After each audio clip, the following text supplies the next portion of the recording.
Todos, esto es Nueva Argentina, análisis político desde el interés nacional.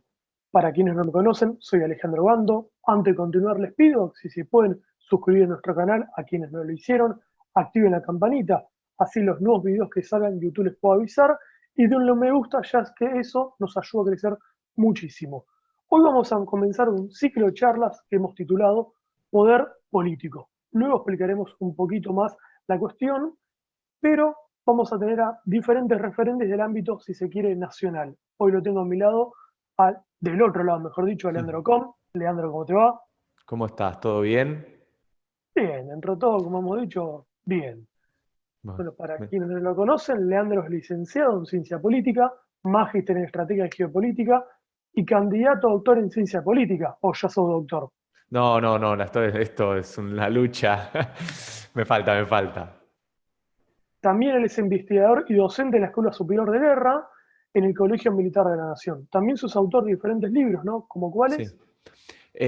Industria y Defensa, que lo escribimos en coautoría con Aureliano da Ponte y en realidad es una compilación de varios autores.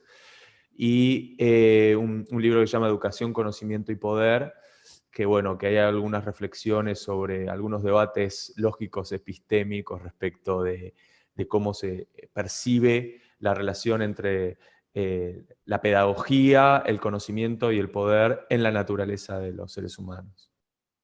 Excelente. También eso me da pie a explicar un poquito lo que yo mencionaba de poder político. Es justamente en contraposición, si se quiere, de hoy un mundo cada vez más desgraciadamente ideologizado, que evita pensarse la política como el pensamiento de ideas o la generación de proyectos, o sea, lo que es relaciones de poder. Y en este aspecto vamos a la primera pregunta. Vos has hablado mucho del tema de ciberseguridad. Para quien no entendemos mucho el tema, estamos sumergidos en él. ¿Qué es ciberseguridad en el mundo de hoy? Bueno, mira, justo voy a dar un adelanto. En algunos días, acá te voy a aprovechar, en algunos días va a salir otro libro mío que escribí con una colega sobre ciberdefensa y ciberseguridad. Así que voy a aprovechar y ya que me preguntás, mira, no sabía, no sé si sabías esto, pero eh, básicamente lo que se está hablando ahora en un mundo cada vez más digitalizado, a ver, ahora creo que con este proceso pandémico que estamos atravesando, nos estamos dando cuenta de la importancia y la relevancia que hay en no solamente en lo que implica cómo va a ser el futuro de la economía. La pandemia aceleró las relaciones entre seres humanos mediados por la tecnología. Sin ir más lejos, yo no puedo estar a tu lado ahora hablando, tenemos que estar haciendo esto porque por fuerzas exógenas, en este caso la pandemia, pero era un proceso que ya se venía dando hace algunos años, la tecnología viene a ocupar muchas esferas de nuestra vida, a tal punto de que nuestras vidas personales, nuestra vida económica, cómo interactuamos con otros seres humanos, cómo charlamos con personas que queremos, que extrañamos o que queremos querer más, siempre está mediado por la tecnología. Y como todas las cosas en esta vida, la excesiva exposición que tenemos como seres humanos, ahora bien, no solamente como seres humanos, como nación, genera obviamente sus respectivos riesgos. Y en el mundo de esos riesgos también existen amenazas. Entonces, hoy en día, por ejemplo, no hace falta tirar un misil intercontinental. Lo que puede hacer una potencia con fuerza cibernética, así por decirlo, con armas cibernéticas, es denegar servicio. Se llama ataques de denegación de servicio. Entonces, ¿qué hago? Te corto la luz. Listo, no puedes hacer nada. Quiero atrasar tu economía, quiero generarle un daño a tu economía, bueno, te destruyo la posibilidad de que puedas producir energía. O intervengo tus sistemas de seguridad internos para sacarte información y saber cuáles son tus planes futuros.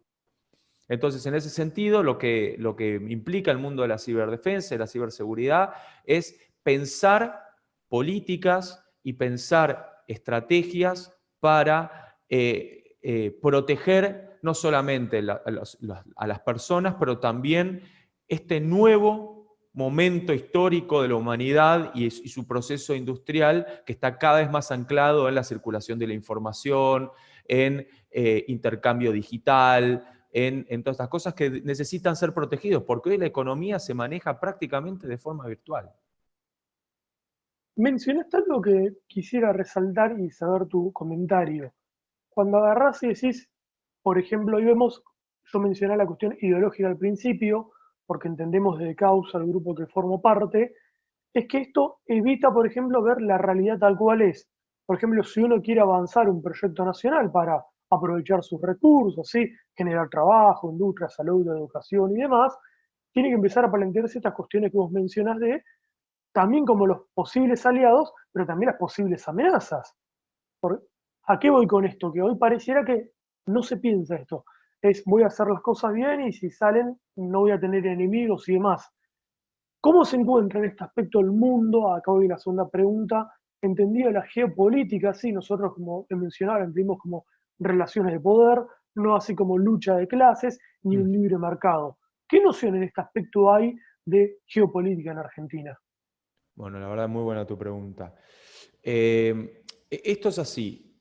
Cuando surgió el Internet hace un montón de tiempo atrás, algunas décadas, se creía que el Internet, sobre todo en su apogeo en la década de los 90 y después a principios del siglo XX, al principio del siglo XXI y hoy en día, todavía se cree en muchas esferas, y se creyó durante muchísimo tiempo, que el Internet era como una nueva utopía. Este es el mundo libre, libre circulación de información, puedo contactarme con mi tía que vive en Italia, puedo estar abierto a tantas cosas, tantas posibilidades, puedo acceder ya no necesito libros porque ahora puedo acceder a la información de Internet.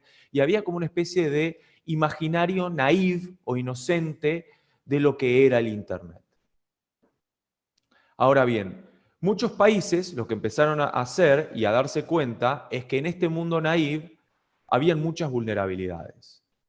Sobre todo en lo que implicaba que para avanzar en poder militar, por ejemplo, había que ir conectándose más. Hoy un operativo militar, hace falta, no, o sea, hay que ver 2 o 3 películas contemporáneas para darse cuenta que cualquier operación militar de una potencia están todos con cámaras, con satélites, dando órdenes a 11.000 kilómetros de distancia. ¿Por qué pueden hacer eso? Porque está todo conectado. Ahora, por ahí la mayor vulnerabilidad no es atacar al soldado que está en el digamos, teatro de operaciones, sino simplemente le cortar la comunicación. Chau satélite, nadie puede tomar decisiones, los liquidaste, digamos. Eso se llama comando y control. Ahora bien, eso por un lado en el ámbito militar. Ahora, en el lado civil, así por decirlo, en lo que tiene que ver con nuestras vidas cotidianas, ha habido un incremental proceso de, sobre todo con el crecimiento de las redes sociales y otros espacios donde los seres humanos estamos a veces hasta más tiempo mirando redes sociales que estando con nuestra familia, en horas cualitativamente hablando, se ha empezado a gestionar percepciones. ¿Qué es esto? Si yo agarro y te muestro determinado tipo de información todo el tiempo, vos vas a ser más propenso a creerte esa información. No digo que los seres humanos seamos tontos, pero lo que digo es que a veces nosotros actuamos en un lugar que termina siendo un espacio de propaganda política. Más de uno se avivó de esta situación, muchos países se avivaron, entonces empezaron a actuar de forma, digamos, de forma espuria, con intenciones políticas, a empezar a manipular a las poblaciones. Más de una vez, no nos hemos dado cuenta, por ahí no nos estamos dando cuenta, estamos siendo siempre sujetos de manipulación. Y no solamente estas redes sociales fueron espacios para hacer publicidad de las grandes marcas, porque ¿de qué viven las redes sociales? Las redes sociales viven de venderle a las marcas publicidad, pero también lo que vende mucho es hacer campaña política. Entonces, ¿qué empezó a pasar? Empezaron a hacer espacios de acción política de poderosos. ¿Qué hicieron algunos países? Por ejemplo, China, Rusia, dijeron, se acabó. Hacemos un muro virtual, no existe ese muro. La metáfora china se llama, viste que en inglés se le dice firewall a ese muro virtual que uno tiene para que no te hackeen la computadora, se le dice firewall. Bueno, al muro que hizo China virtual se le dice the Great Firewall, como la gran muralla virtual china. Y hoy, por ejemplo, en China, uno no puede acceder a las mismas software y a las mismas redes sociales que uno puede en su propio país. Yo voy a China y abro Facebook y no me abre, no me funciona. Hicieron sus propias redes sociales. ¿Por qué? Porque se dieron cuenta que son espacios de vulnerabilidad, de interferencia política, de gestión de percepciones. Hay algunos libros que demuestran que, por ejemplo, la primavera árabe de hace 10 años atrás fue una cosa gestionada desde las redes sociales, incentivada para que la gente proteste y haya cambios de régimen. Todo esto invita a una reflexión geopolítica, es decir, si nosotros adquirimos estos bienes y servicios que vienen como dados, como si fueran neutrales, no, el Facebook es neutral, vos podés hablar con tu tía, esto es neutral, no te preocupes, vos podés usar Google, podés usar, nos damos cuenta que son todas corporaciones norteamericanas con intereses, que si el día de mañana la CIA necesita información, esas empresas se la van a dar, y no estoy diciendo una locura, digo, la CIA ya tiene el permiso para pedirle información específica a Facebook cuando hay riesgo de seguridad nacional.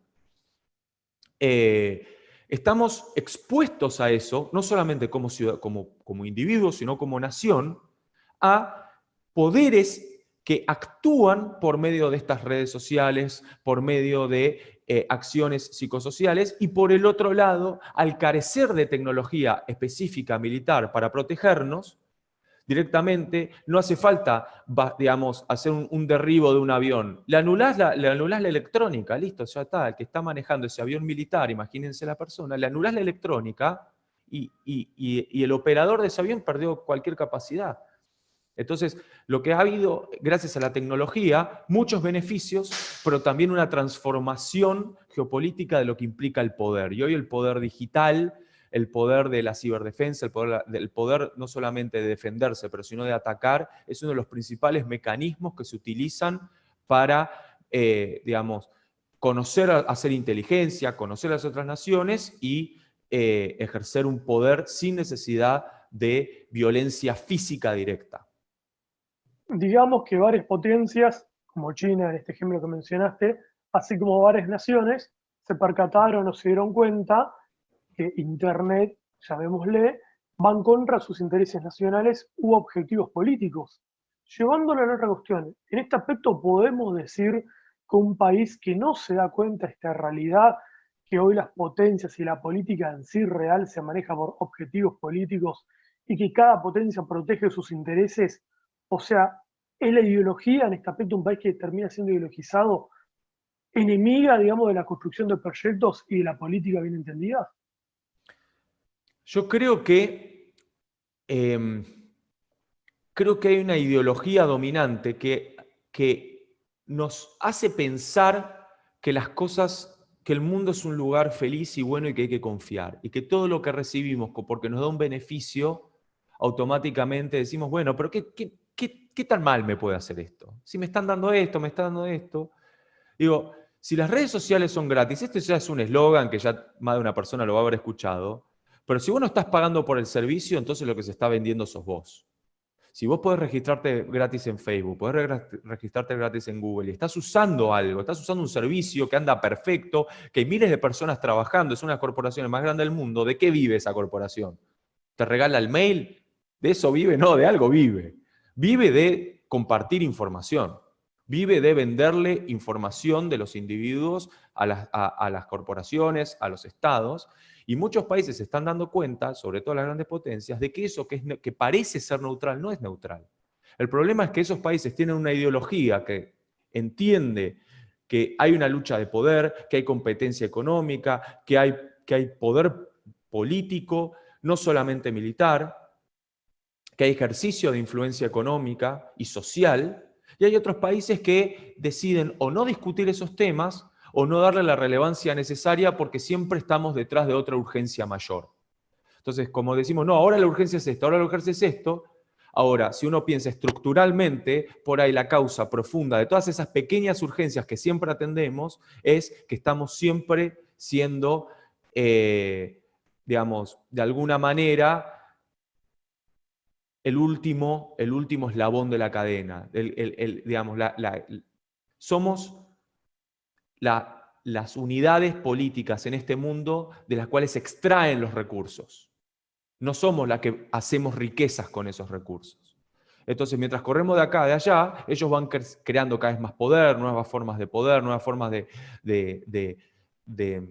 generar influencia política y económica, y nosotros siempre estamos atendiendo a estas cosas. Bueno, hoy en el ciberespacio existe una geografía distinta en el ciberespacio, y en esa geografía de vuelta estamos ocupando el mismo espacio, los países débiles, el mismo espacio que teníamos antes. Podemos decir entonces que hay naciones que aceptan la realidad cambiante tal cual es, que están discutiendo poder constantemente, actualizando sus Sí, proyectos, ideas y políticas. Y del otro lado, como bien mencionaste, tenés países débiles que en cambio aceptan teorías ideológicas, ya sea neoliberalismo o socialdemocracia, las ponen a funcionar y bueno, después así estábamos, ¿no? totalmente, totalmente, porque a mí me gusta, aparte de hablar de ideas, me gusta hablar de hechos. Y la verdad es que a veces decimos, no, mirá, el gobierno de este político que era más liberal en términos ingleses y más orientado a la sociedad, bueno, ese tipo lo que hizo fue cambiar militares por drones y siguió lanzando misiles. Entonces, en la fachada, el imaginario que generan ellos mismos, ¿cuál es el tema? Que lo creemos, que se cree en el resto del mundo que es así. Entonces, si nosotros creemos lo que, por ejemplo, los ingleses dicen que deberíamos hacer y no lo que ellos hacen, entonces ellos venden libre comercio. Bueno, ahora, para poder venderles carnes a ellos tuvimos que hacer el infame pacto Roca-Runciman. Los norteamericanos defienden el libre comercio. Ahora, anda a tratar de venderle limones. Ni siquiera podemos, estamos haciendo nuestro destino manifiesto, que no es hacer industria nacional, estamos haciendo los limones que ellos piden que nosotros hagamos y ni siquiera los compran. Entonces digo, ¿qué deberíamos hacer nosotros? Por eso, digamos, ¿qué es lo que está pasando ahora? Nos estamos quedando atrás de vuelta en esta carrera. Y peor aún, estamos identificando a los que podrían ser exponentes, campeones nacionales de esa carrera, campeones geopolíticos de esa carrera. En la Argentina hasta los identificamos como enemigos. Entonces, voy a dar un ejemplo polemiquísimo. Polemiquísimo. Mercado Libre. Mercado Libre tiene una mirada que claramente se puede corregir, que hay informalización del trabajo, estoy totalmente de acuerdo, que hay un mecanismo de evasión de impuestos, estoy de acuerdo. Ahora, vayamos al contrapunto. Amazon, Alibaba, ¿qué hacen esos países con esas compañías? Las usan para posicionar productos en el exterior.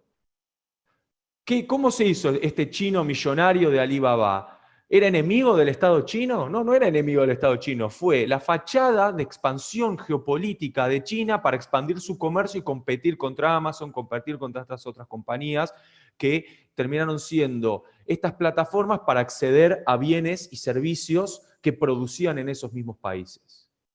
Entonces, si vos, por ejemplo, no lográs hacer un acuerdo acorde a que no identificarlo a estas grandes corporaciones como enemigos, sino podés entender que podés hacer una alianza estratégica donde podés mejorar las condiciones de los trabajadores, pero al mismo tiempo le das las condiciones para el crecimiento regional, esas son las bases del crecimiento. Porque ¿sabes qué? Se destruye Amazon y no va a venir, y va a venir Amazon. Se destruye el Mercado Libre y va a venir Amazon. O sea, esa es la realidad. Porque no se puede frenar en este momento la maquinaria geopolítica del ciberespacio y de las nuevas formas de comercialización. Amazon va a venir, vos pedís una cosa en Amazon y no va a venir más en el avión, va a venir en un dron volando. De acá a 20 años, vos pedís una cosa en Estados Unidos y va a venir un dron directamente a la puerta de tu casa. No estoy diciendo un delirio, esto es de acá, es Sí, lo que sí. Amazon planifica de acá a 20 años. Desgraciadamente pareciera por lo que mencionás que nos quedamos en las palabras, en el discursivo y evitamos los hechos. No vamos al fondo de las cosas, de las cuestiones de a ver cómo construye poder esta nación, ¿no? Escuchamos su teoría Mm, y así, bueno, así nos va. Quizás eso me hace apuntar a otra pregunta, que vos tocas mucho el tema de defensa y seguridad, ¿sí? Para mí siempre hemos mencionado que falla la defensa y la seguridad porque no se plantea qué proyecto de nación se quiere y por totalmente. ende luego qué seguridad y defensa querés. En este aspecto, ¿desde qué postura tenemos que partir para un proyecto de defensa y seguridad? O sea, ¿desde qué Argentina tendríamos que partir o buscar? Bueno, acá yo tengo, también es una pregunta, me expones a mis opiniones más profundas. Sí. Bueno, porque yo creo, y esta es una opinión personal, y habiendo estudiado durante muchos años cómo fue que estos países que hoy son potencias se convirtieron en potencia, es porque estos países pusieron primero la defensa nacional y el desarrollo económico y después todo lo demás. Entonces, los proyectos de muchos países que tienden a ser más bien idealistas, para ponerlo en un concepto kantiano de las relaciones internacionales o la geopolítica, la idea de que el libre comercio, vamos a prosperar si somos todos grandes hermanos y hay cosmopolitismo y todo esto, no es la realidad que impera. Porque cuando uno mira la realidad, todos estos países que son potencias siempre privilegiaron lo económico y la defensa. O sea, no, la política exterior, en el sentido de Cancillería, etcétera, se subsume a la política de defensa y no al revés. En Argentina nosotros muchas veces compramos instrumento militar como una medida diplomática para quedar bien con una potencia. No es un proyecto de defensa. Le compramos los aviones a Francia, ponele para quedar, digamos, es terrible lo que voy a decir, pero es realmente lo que creo. Compramos aviones a Francia porque en el fondo estábamos negociando con Francia otra cosa, que era el acuerdo de libre comercio con el Mercosur. Entonces le compramos este acá, este allá. ¿Y por qué? Porque queremos quedar bien. Porque subsumimos nuestra política diplomática y nuestra política exterior, digamos, queda subsumido todo eso a un interés de otra nación sobre nosotros y la defensa queda totalmente relegada. La defensa es una cosa por goteo. Bueno, sobró algo, tirale los huesos que quedaron. Ya nos comimos todo el asado, comimos todo el vacío, ¿qué quedó? Bueno, tirale la grasita, tirale los huesitos. Eso es la defensa en la Argentina. Y eso es la defensa en muchos de los países latinoamericanos, menos Brasil. Y menos Chile, que son, para colmo, los países limítrofes con los que tenemos. ¿Con esto estoy diciendo que que vamos a tener un conflicto militar? No, pero estoy diciendo que la defensa como paradigma político es entender que estamos en un mundo que va a tener momentos de paz y va a tener momentos de guerra, y siempre históricamente compramos el discurso de la paz, y después viene la guerra, viene el control, viene la extracción de recursos nacionales, perdemos potencialidad de riqueza y le echamos la culpa a un conciudadano. Cuando no nos estamos dando cuenta, porque aparte siempre nos encontramos enemigos, es tu culpa porque vos le robás a este, vos le robás al otro, y en el fondo es por una mala mirada estratégica nacional. Coincido totalmente, no tenemos proyecto de nación, porque no tenemos estrategia de inserción internacional, no tenemos política de defensa acorde a eso, y no tenemos un modelo de desarrollo que conlleve todas esas cosas. Y esto que te estoy diciendo es aplicable a Israel, a Corea del Sur, a China, a Rusia, a Estados Unidos, a Inglaterra, a Alemania. Mira, Alemania no tiene bomba nuclear, es la única potencia europea que no tiene bomba nuclear. Cuando se armó la Unión Europea, a los alemanes le decían el enfermo, era el país pobre, no tenía nada, y hoy ¿qué hizo Alemania? Dijo, ok, yo no puedo tener la bomba nuclear, no importa. Igual se volvió una potencia económica, se volvió una potencia militar, sin bomba nuclear, y hoy prácticamente gobierna Europa. ¿Por qué hizo porque puso esas prioridades así? Bueno, vos sabés que hoy tenemos varios problemas en seguridad interna, ¿sí? Por ejemplo, está la toma de Mm. tierras, no solamente en Buenos Aires, en el sur y demás. A veces he mencionado que esto se da bastante por justamente la falta de un proyecto de nación, o sea, el plantearnos generar trabajo. Al no generar trabajo tenemos que meter parches por todos lados de qué hacemos con 15 pseudo mapuches, con un par de familias y demás, porque no tenemos plan de trabajo, plan de vivienda y lo que fuese. Esto, por ejemplo, me gustaría saber tu opinión. ¿Cómo se podrían subsanar estas cuestiones de, para salir, tratar de salir un poco del imaginario colectivo de que vayan, repriman y sáquenlos de una, que es lo más fácil, sí, que es una opción que se podría hacer, pero quisiera saber tu opinión. ¿Cómo se deberían solucionar estos temas en seguridad interna? Mira, para mí es el tema de tomas de tierras en la Patagonia. Lo de Guernica es otra cosa, pero específicamente lo que tiene que ver con los mapuches, tiene dos miradas. Número uno, en el sur se toman tierras hace décadas. Los mapuches no son los únicos que toman tierras. Hay muchos que se autodenominan como pobladores originales, etcétera, que no son mapuches, que tomaron las tierras también. Esto, aparte lo digo con conocimiento de causa, porque soy un ávido viajante al sur y paso gran parte de mi tiempo allá.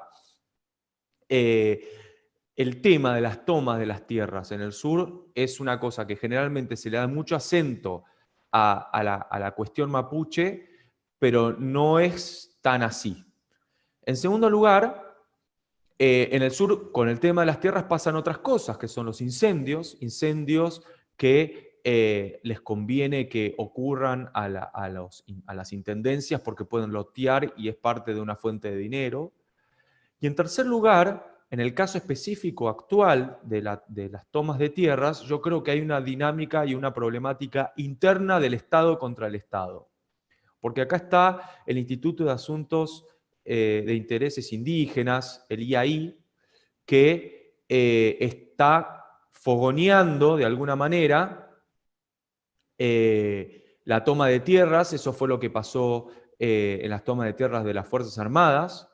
Eso fue impulsado no por los mapuches que lo hicieron, porque ahí, perdón que lo diga, pero me parece que en ese caso los manipularon y los utilizaron otras fuerzas del Estado, tratando de, o sin querer queriendo, no lo sé, ahí lo dejo a libre interpretación, una problemática con las Fuerzas Armadas. Entonces, ¿por qué? Porque creo que también es algo que se busca incitar. Se busca incitar ese problema porque estamos en este momento en un gobierno de coalición donde a la interna de la coalición hay miradas muy polares de cómo tiene que ser la gestión en términos de seguridad interna. ¿Cuál es mi opinión de cómo deberían hacerse esas cosas? Bueno, en primer lugar, yo no estoy a priori en contra de otorgar tierras. Ahora, estas tomas de tierras, esta cosa chabacana de cómo se hacen las cosas, me parece mal. El problema es que no hay acuerdos productivos, no hay acuerdos. En Argentina existen infinidad de instrumentos jurídicos. Por ejemplo, se puede otorgar a estas poblaciones usufructos sin titularidad, se les puede dar condiciones para el otorgamiento de la tierra, se le puede dar leasing contra productividad, se pueden hacer un montón de cosas. Ahora, la forma en la que se hace, que se habilita, me parece que es incorrecta, porque es parte, creo yo, de alimentar un discurso político de resistencia ideológica. No, mirá cómo tomamos esto que no... El Estado tiene un montón de tierras fiscales. Le decís, ¿quieren tierras? Tomen, acá. Acá les doy tierras. Ahora, último punto. Hace años atrás se hizo el censo de poblaciones originarias. Y acá me parece que hay un punto importante. No todo el que se autodenomina como población originaria es población originaria. Lo único que falta es que yo vaya allá al sur y decir soy población originaria. ¿Por qué? Porque me autoidentifico de esa manera y me visto de esta manera. Entonces hay un momento donde, y esto sí se hizo en gestiones anteriores, donde se cortó la línea, la línea intergeneracional. En algún momento vos dejás, por más que tu tatarabuelo haya sido mapuche, vos no podés seguir pidiendo, porque sabés que yo estoy convencido que en la sangre mía tengo algún aborigen pampa. Bueno, pero representan mi sangre un 4%, no sé. Entonces, ¿en qué momento yo puedo ir a reclamar cosas en función de un discurso político? Bueno, primero hay que cortar la generación. En segundo lugar, no todo el que se autodenomina o milita en un movimiento que dice ser de determinada etnocaracterística lo es. Y en tercer lugar, creo que la cuestión mapuche en Argentina, una cosa es lo que es, otra cosa es lo que se interpreta. Creo que oportunistas siempre hubo. que hay un discurso muy fogoneado en esa lógica urbana, porque, a ver, en las escuelas y en las escuelas públicas de allá, hay como una gran penetración de organizaciones de izquierda que tienen una mirada filosófica de la realidad, que podemos discutir, pero lo transmiten a los jóvenes desde muy temprana edad. Y la verdad es que en algún momento, digamos, si uno se pone a sentar y a discutir con estas personas, cosa que he tenido el privilegio de hacer, te das cuenta que hace agua, porque en realidad son personas que no tienen nada que ver con los mapuches, pero que dicen que esa es la mejor forma de vida. Ok, bueno, pero las reglas del Estado tienen que ser claras. Ahora, yo no estoy en contra de que se regalen tierras o que se haga una reforma agraria, como se dice. Ok, pero las condiciones, ¿cuáles son? Volvemos al punto. Producción, generación de riqueza, oportunidad. Porque vos le das las tierras a estos tipos, esperan 10 años y las venden más cara, porque esa zona tiende a revalorizarse. Entonces, ¿en realidad qué es? Es prebendismo, es clientelismo sin una otorgación directa del beneficio, es un clientelismo estratégico. Es que uno nota que termina siendo imposible construir una nación en la cual haber una nación en la que nos unimos todos debajo de un mismo proyecto más allá de nuestras diferencias. Ahora, si vamos a ir a las diferencias particulares de cada uno diría la pregunta, ¿vamos a propósito a esas particulares diferencias por falta en realidad de un proyecto? Yo tengo esta de vuelta es una opinión personal. El problema es que somos una sociedad que hace más de 10 años somos cada vez más pobres. La sociedad entera y el país es cada vez más pobre. No hubo en los últimos años, y es transversal a varios gobiernos, no hubo generación de riqueza y poder.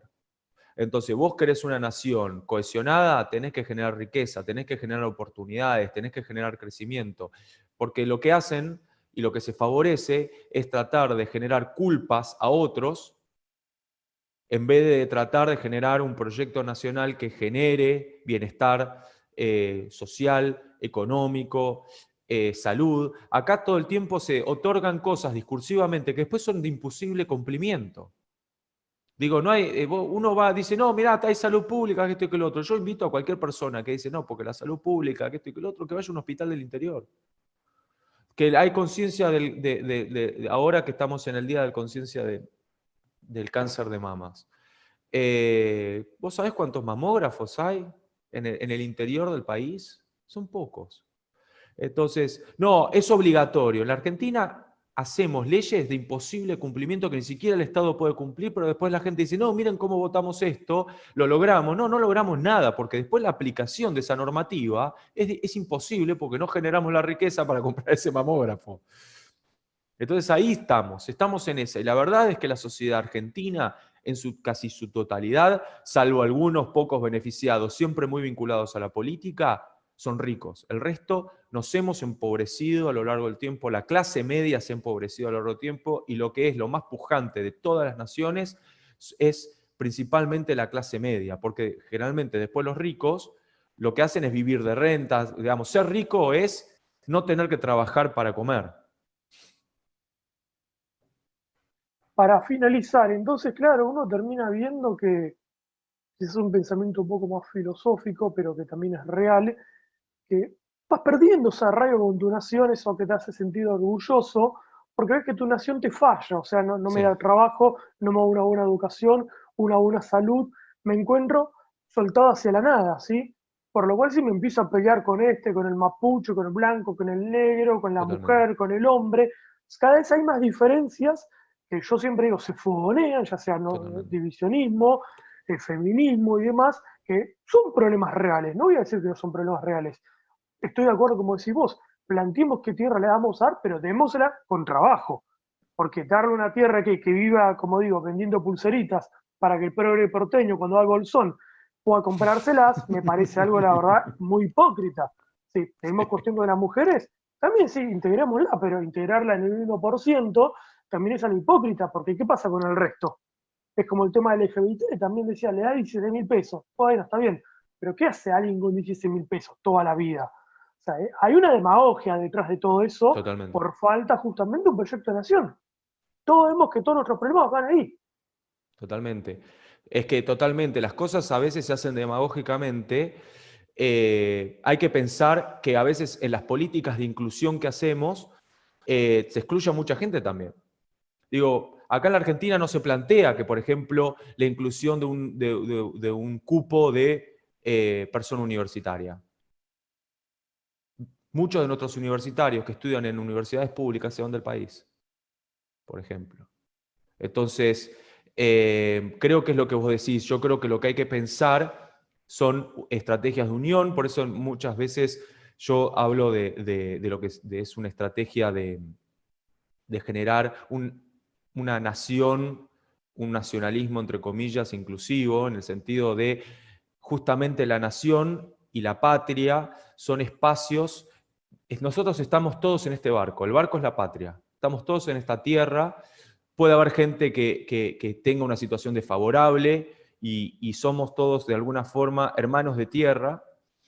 Y las luchas internas, fogoneadas desde afuera, yo estoy convencido que hay mucha bajada de línea de este es culpa de este, que esto, que lo otro, hacen que no podamos construir proyectos conjuntos o que haga falta un líder, digamos, un líder que logre armonizar todas esas pujas en un proyecto que, en definitiva, en mi opinión, es que genere riqueza, porque uno no puede repartir lo que no generó.